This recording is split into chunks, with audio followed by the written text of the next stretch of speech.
Hello student, great good evening to all. आज हम इस वीडियो में मुख्यतः बात करेंगे कुछ ऐसे इंपॉर्टेंट टिप्स मैं आपको दूंगा जो कि इंग्लिश स्पीकिंग में बहुत ही हेल्पफुल होगी, बहुत ही कह सकते हो कि आपको जब भी आप इसकी खास करके अभ्यास करेंगे, प्रैक्टिस करेंगे तो उसमें वो बहुत ही मददगार सिद्ध साबित होगा। इन द सेंस कह सकते हो ना कि practice makes man perfect. The more you practice, ठीक है, the more you gain the experience. और same formula applied for the speaking of any language. मैं पार्टिकुलर इंग्लिश की बात नहीं कर रहा हूँ। आप फॉर एन एग्जाम्पल एक बच्चे का ही ले लो, तो बच्चे जो है अगर हिंदी ही सीखता है या जो भी अपने मदर टंग में, गुजराती, उड़िया, मराठी, पंजाबी, ठीक है, बंगाली, असमीज, जिस भी भाषा में वो बोलना शुरू करता है तो शुरुआत में वो धीरे धीरे एक अक्षर कुछ शब्द को फिर धीरे धीरे वो वाक्य बनाने तोतला कर बोलता है। अल्टीमेट वो अभ्यास करते करते करते करते 4-5 साल होते होते वह स्पष्ट भाषा में जो है बोलना शुरू कर देता है, ठीक है। तो ठीक उसी प्रकार आप इंग्लिश में देखो, अगर आप जो है ना नहीं बोल पाते, सबसे पहली बात तो ये है कि अगर आपका मदर टंग जो है हिंदी है या कोई अदर लैंग्वेजेस हैं तो इंग्लिश के बैकग्राउंड में भी नहीं रखते। मान लो कोई फैमिली मेम्बर नहीं बोल रहा, भाई बहन नहीं बोल रहे, या फिर स्कूल का वैसा माहौल नहीं है, या फिर सबसे बड़ी बात है ना कि ये सब सारी चीज़ें ना भी हों फिर भी एक सबसे बड़ा कंस्टेंट पता है आपको क्या है? संकोच की भावना, इवन कि आप कह सकते हो कि lack of confidence. I believe कि कोई भी विद्यार्थी में, कोई भी स्टूडेंट में, कोई भी बच्चों में, नो वन हैज़, कह सकते हो कि लैक ऑफ कॉन्फिडेंस। किसी में भी लैक ऑफ कॉन्फिडेंस ऐसी चीज़ नहीं है कि नहीं होता, सब में कॉन्फिडेंस होता है, बशर्ते कि वो जो है ना छुपा हुआ रहता है। जैसे फॉर एन एग्जाम्पल आप देख लो कि एक लकड़ी है या कोयला है। अब आग जो है कोयले से ही निकलता है, लेकिन आप जब देखो ये तो कोयला है भाई, इसमें आग कहाँ होगा, लकड़ी है इसमें आग कहाँ होगा।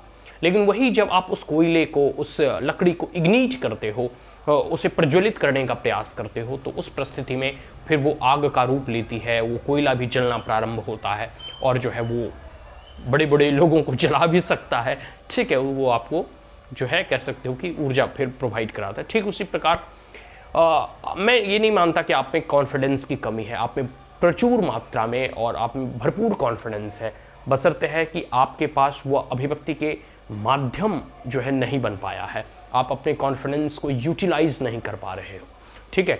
तो एक बात मैं कहना चाहूँगा कि देखो, हर व्यक्ति में कॉन्फिडेंस होता है, ठीक है, लेकिन अप्रोप्रिएट मैनर में वो यूज नहीं करना चाहते।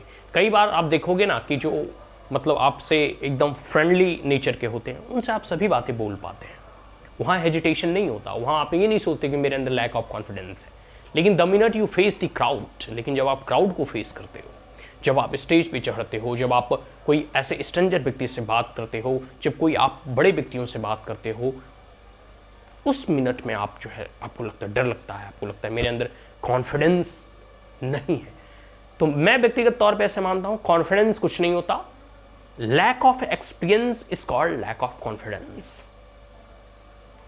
तो एक्सपीरियंस बढ़ाने का सबसे अच्छा माध्यम है प्रैक्टिस, ठीक है। तो the more you practice the more experience you gain and you will able to, कह सकते हैं in such a way even the foreigner will come you to learn, ठीक है। तो मैं यही चीज कहता हूँ कि आप अभ्यास करें, आप में अभ्यास की कमी है, ठीक है, बस यही चीज़ है। आप लोग अभ्यास नहीं कर रहे हैं। बिलीव नहीं होगा कि कई एक ऐसे स्टूडेंट और विद्यार्थी होते हैं जो शुरू में तो उनको लगता है बहुत करेज होता है इंग्लिश स्पीकिंग कोर्स का या इंग्लिश लैंग्वेज को लर्न करने के लिए, लेकिन 10 दिन, 15 दिन या 1 महीने के बाद वो सारे के सारे जो मोटिवेशन होते हैं, वो सारे के सारे जो कह सकते हो ना कि एक जो ऊर्जा होती है वो धीरे धीरे धीरे धीरे शांत होने लगती है। फिर आपको लगता है अरे हटा यार। जब बात आती है कि आपको ट्रांसलेशन करने हैं, जब बात आती है कि आपको अधिक से अधिक रीड करना है, जब बात आती है कि आपको अधिक से अधिक जो है इंग्लिश इन्वायरमेंट में रहना है, अधिक से अधिक जो है इंग्लिश शब्दों की और वोकेबलरी, वर्ब, ग्रामर, फार्मूलाज वगैरह, टिप्स याद करना है, या फिर जब आपको लगता है कि कहा जाता है कि आप जो है मिरर के सामने या मोबाइल्स के सामने अभ्यास करें, तो वो चीज़ आप सही से नहीं कर पाते और अल्टीमेट रिजल्ट फिर उसी प्रकार से आता है। तो मैं एक ही चीज़ कहना चाहूँगा, एक ही मंत्र आज जो है देना चाहूँगा कि practice is the ultimate king maker, ठीक है। कोई भी लैंग्वेज हो, या फिर कोई भी चीज़ को आप लर्न कर रहे हो, तो practice lead to the path of success. ठीक है, the more you practice the more you gain the experience. ठीक है, और जितना अनुभव होगा, जितना एक्सपीरियंस आप गेन करोगे, gradually your level of confidence will also increase. So that's all, thank you. And अगर यह वीडियो आपको अच्छा लगा हो तो आप हमारे चैनल को लाइक शेयर और सब्सक्राइब करना ना भूलें। Also press the bell icon. जय हिंद।